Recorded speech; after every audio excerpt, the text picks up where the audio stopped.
అదరగొట్టే కారం రంగు రుచి ఆచి కారం పొడి. బంగారం రేట్లు కొండెక్కి కూర్చుంటున్నాయి. ఇక వెండి దమ్ముంటే పట్టుకోండి అంటూ సవాలు చేస్తున్నాయి. ఈ నేపథ్యంలో బంగారం కొనాలా వద్దా అని ఆలోచిస్తున్న వారు ఒక్కసారి ఈ వీడియో చూడండి.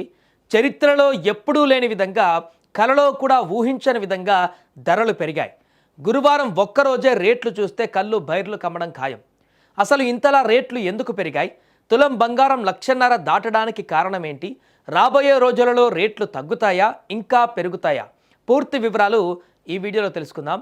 నిన్న మొన్నటి వరకు బంగారం రేటు 70,000, 80,000 అంటే అమ్మో అనుకున్నాం గత కొన్ని నెలల క్రితం వరకు. కానీ ఇప్పుడు సీన్ కట్ చేస్తే పరిస్థితి పూర్తిగా మారిపోయింది. తాజాగా మన హైదరాబాద్ బులియన్ మార్కెట్లో గురువారం రాత్రి సమయానికి 10 గ్రాముల మేలిమి బంగారం ధర అక్షరాల 1,59,000కు చేరింది.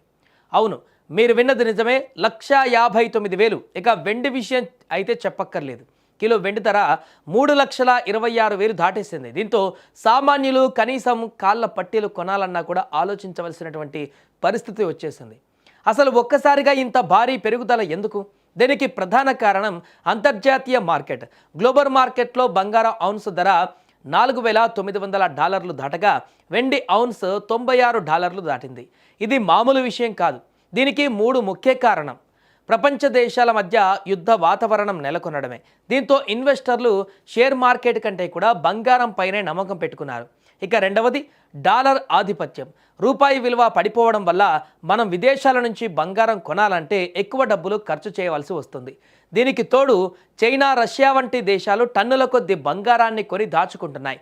సప్లై తగ్గి డిమాండ్ పెరగడం వల్లే బంగారం ఆకాశాన్ని అంటాయి.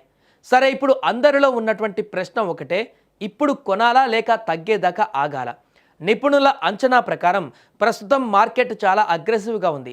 రాబోయే రోజులలో బంగారం ధరలు మరింత పెరిగే అవకాశం ఎక్కువగా కనిపిస్తోంది. అంతర్జాతీయ మార్కెట్లు పరిస్థితులు చల్లబడితే తప్ప ధరలు తగ్గేటువంటి ఛాన్స్ లేదు. ఒకవేళ తగ్గినా అది చాలా తక్కువ మొత్తంలోనే ఉంటుంది. సో ఎవరైతే పెళ్లిళ్ళ కోసం కొనాలనుకుంటున్నారో రేటు కొంచెం తగ్గినప్పుడు కొనుగోలు చేయడం మంచిది. ఇన్వెస్ట్మెంట్ కోసం అయితే వెండి ఇప్పుడు బంగారం కంటే వేగంగా పెరుగుతుంది కాబట్టి దానిపై దృష్టి పెట్టవచ్చు.